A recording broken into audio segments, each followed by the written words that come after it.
So I really wanted to bury my husband in my backyard.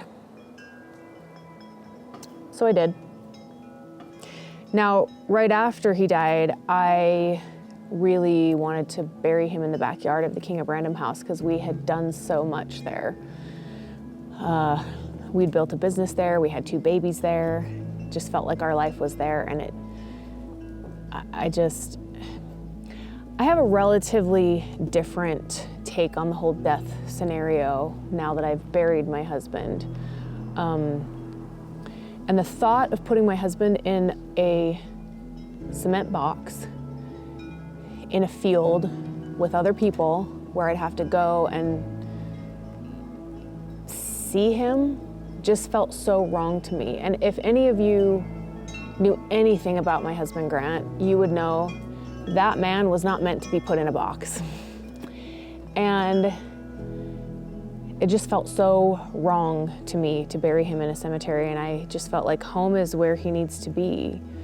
And I want him here, part of our family. I don't want him in some cemetery. It just felt so wrong to me. So back to the King of Random house, the city doesn't really look that kindly on burying bodies in your backyard. So I did find out it is possible. There's a lot of red tape you have to go through, which tends to take a lot longer than you have with a body that is deceased, as far as, you know, how long you can keep it out unburied and that type of thing. Not to be super morbid, but that's that.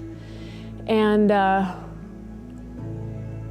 it's just really what I wanted to do. Because I didn't feel like I had the time to figure all that out, we ended up cremating him, so I have his ashes and they're here. And I feel like death is relatively so much more a part of life than we realize. And the thought of putting my husband in a cemetery where he would be forever separated from us, it just felt so wrong. It felt so sterile. It felt so commercialized. And death is not a commercialized feeling. And it's not something that there's any sort of separation with. And so the physical separation of having his body somewhere just felt so disconnected to me. And I know it might sound kind of weird to bury my husband in my backyard, but it's one of those things that gives me a sense that he's here, that he's watching over us, that he is helping, even though physically he's not here. And that is definitely the hardest part of everything. And it makes it hard, makes life hard that he's not here. But, you know, I can see this from my bedroom window. Every morning I wake up and I see this little thumbs up. It's like he's saying, "You got this, Janae. You got it." And I love that because it feels like it's a part of family life. So I also don't want to feel disconnected from death and try to run away from it. As much as I have done those things, that's not who I am or what I want. And so when I decided to put his gravestone in our backyard, it's because I want my children to remember how important life is, because this is very symbolic that ends. And to remember how you live your life will be how you're remembered, and inevitably it will end. And this is a reminder to me and my children to live your best life, because it ends. And this is what it looks like when it ends. There's a stone, and there's that little dash, and there's a few things on your gravestone that commemorate who you really were.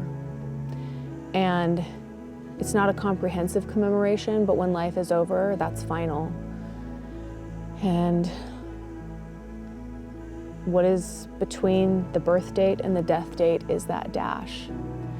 And what you do with that dash and the time that you get, you never have another chance. You never have another try. And one of the things I found when Grant and I were at this hotel, it was a really nice hotel, I found this beautiful picture of an airplane, and it said, "Fly the world above the crowd." And and Grant was a pilot, and so he was always flying, and that's how he died, is flying. It just felt so perfect for who he was, and so I found it on Amazon and I framed it and I gave it to him, and it was for me because I always felt like he was the kind of guy that flew the world above the crowd. And so I put that on his gravestone, fly the world above the crowd. Dad always did, as a reminder to my boys to be your very best and reach for your highest potential. For Dad, that was flying. For you boys, it might be something different. For me, it's something different. But I want to live elevated. I don't want to go with the crowd. I want to live my life above what is a crowd. So my husband's here, and those are some of the things that really helped me to commemorate his life. And when I first put it in, I was really sad every time I looked at it, and that was hard, and I thought, oh, this is going to be sad. I don't know if I can do this. And after about a month of looking at it and feeling sad, it started to feel like it was just part of my day, part of my life, and I wasn't sad anymore. I was able to remember good things, and now when I look at it, I just smile. And I like to come up here and I like to sit on this little stone. I got this meditation stone, and it's one of those things that, when I want to talk to Grant, and to be really frank, I don't do it a lot because I'm not to that point where I'm super ready to sit here and talk to him, but that's the dream that I had in creating this memorial space for him, is to be able to come up here and just chat with him. And the reason I haven't done it is because I'm still feeling a lot of anger towards the whole situation, but I'm starting to feel that ease. And as I start to feel at ease, it feels easier to just talk again, talk through what I'm feeling, discuss things we did, when he was alive, like we did when he was alive. And it feels freeing in a way, freeing from my white knuckle grip of just wanting to hold on to what was, when that was completely impossible. So for me, processing through this, it's a combination of letting go and really bringing in close what the reality is. And the reality is the death, and the reality is there's nothing left but his ashes, and they're here with our family.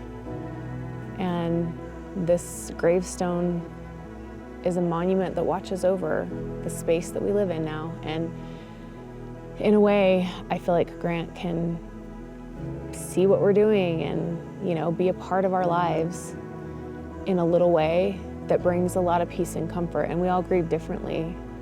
But for me, remembering, but also letting go and disconnecting and creating a separation is what helps me to really cope on a day-to-day basis. It took me about 2 years before I could even think about a gravestone. So I had his ashes up in my bathroom for years before I could ever even consider finding a gravestone. And, a cemetery was not the place where my husband was meant to be. And so it was just something that I didn't want to follow the tradition of what we kind of do here. And burying my husband was hard enough. And I just felt like I'm going to do it the way I want to do it. And it is different. And it might be a little uncomfortable or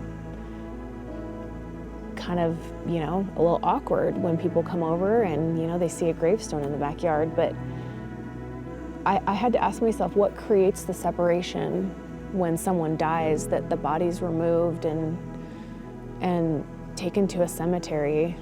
And, I get logistical and sanitary reasons and all that, but it just feels like, it's not been that long that cemeteries are where we bury our loved ones. And for most of humanity, our loved ones were really close to us, on the places where our houses were and our properties. And, there wasn't this separation from once you die, you're, exiled to this space and almost lost and forgotten. And so that's why I chose to keep him here. Now, this is a cool story. This Merlinite stone I found very shortly after he died. And when I found it, I was in Tucson at the gem fair. I really love rocks. They bring me a lot of joy. I just like the different colors, the different shapes. I buy into a little bit their mystical properties. And I like to lean into the possibility that stones have healing, grounding, spiritual properties. I don't live and die by that per se. I think I take it with a grain of salt as well, because you really actually create your healing from within, and whatever things you want to bring on the outside for that inside healing are, preferences. And I love rocks. They're one of my preferences. So I was at the Tucson Gem Fair, and I saw this rock and I was immediately drawn to it. Just like, that's the rock, that's the memorial rock. This is where I want to sit when I think of Grant. And if I can ever bring myself to doing a headstone for him, which I knew I would, I just didn't know when or how or what. This is the rock I want to sit on when I sit next to that gravestone. And this is where I want to contemplate my life and anything that I need to get through whatever it is I'm feeling. And so I asked the vendor, what kind of stone is that? And he said Merlinite. And I was like, oh, that's cool. So I think of the wizard Merlin, and that sounds obviously really magical. So then I wanted to look up the meaning of the Merlinite stone. And in the vastness of all the knowledge in the world coming together on the internet of Google, this is what I found. So I just want to read it to you. Merlinite. The Merlinite stone has a strong vibration that can help connect you to the spiritual realm. It can be used to promote creativity and psychic abilities, and can be helpful in removing negative energy from your life. And I just thought, wow, what an interesting stone to be drawn to, and to feel like that's the stone I want to sit on when I contemplate my life next to my husband's grave. And I thought it was really beautiful that one of the connections it has is to connect you to the spiritual realm. And I just thought, how perfect is that? And when I saw that stone and I felt so connected to it, was that Grant saying, check this out, babe. That's my favorite color, because he loves gray. And it's the perfect stone for you. And as I went through the process of discovery of what that stone is and why I was drawn to it, it ended up being perfect. And those are the things that happen when you're open to allowing life to guide you, especially when you're suffering. And grief is a really difficult place to suffer from, but as you're open, there are so many little things that will guide you. Come join me for more story time. I've got lots of stories. I'd love to share more with you. Like, subscribe, and come on this journey as I continue processing this grief, because it's a process.